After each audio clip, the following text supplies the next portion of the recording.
Hey, what's up, guys? I want to give you a recap of my message from the Sunday with the junior high students. Basically, the title of my message was Overcoming Impossible Odds. And we looked at the story of Benaiah. It's a short story you can look up. It's 1 Samuel chapter 23, verse 20 through 21. And it talks about how Benaiah defeated these two mighty warriors, how he then chased a lion into a pit and killed the lion, and then how he killed an Egyptian, a large Egyptian, took his spear from him, and killed him with his own spear. And, basically Benaiah overcame some impossible odds if you look at that story. And through that, God blessed him. He became David's bodyguard, King David's bodyguard. And so I talked to the students about, how do we overcome impossible odds, challenges, obstacles?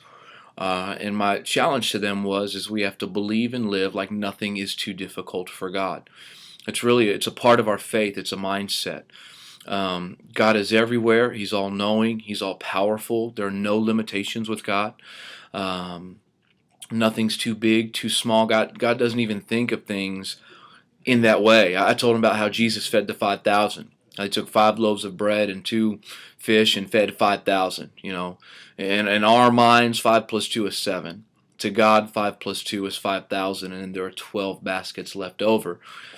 And I really challenged them with the limitation, the issue. It's us. It's our view of God. And when we have a small view of God, it limits what God can do in our life. And a lot of time, a small view is a result of a lack of a devotional life. I told the students our view of God is based on our interaction and pursuit of Him. And if that's minimal, then our view of Him is going to be minimal.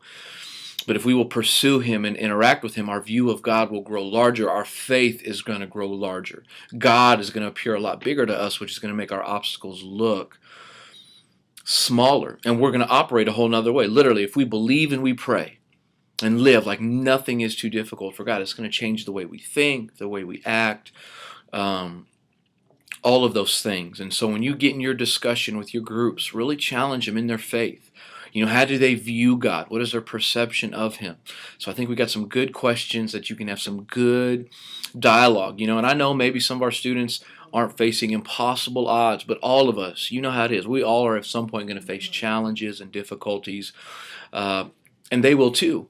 And I really challenged our students that right now at this young age, you guys can change the world. You can make history. You can do awesome things. Because when we face, our challenges and God helps us overcome them, a couple things happen. Is miracles happen. God's then given all the glory and we'll be blessed. So, and I also mentioned to them that we don't have to face them. We can choose to run away, but we want to encourage our students to face their challenges, to trust in God, to say, okay, God, what steps do you want me to take next? Versus trying to take things into their own hands. So, man, I encourage you, use the questions. Again, they're a guide. Okay, if you get kids on a certain topic with this message where, man, you just see that, the wheels are turning and they're talking and they're asking, man, feel free. You can have your whole group based off that one question. Or your group, okay? When it comes to overcoming impossible odds, what different angles can you take with them? Again, our questions are purely a guide. If you have absolutely no idea what to ask or what to say, you can use our questions, and they should stimulate some conversation. So, man, pray you guys have a great, great group. We also, I'm praying for you. Again, we want this to be an epic summer. Epic in the sense of life-changing with our students' relationship with the Lord. And so really challenge them. Believer, non-believer, challenge both. If you're a non-believer, what do you believe? To the believers, challenge them both. I think you can do a healthy balance with each one. So, man, I love you guys. Appreciate every single one of you. Hope this video helps. If you have any questions, let me know. Because, again, we want to do everything we can to serve you. All right? See you Wednesday.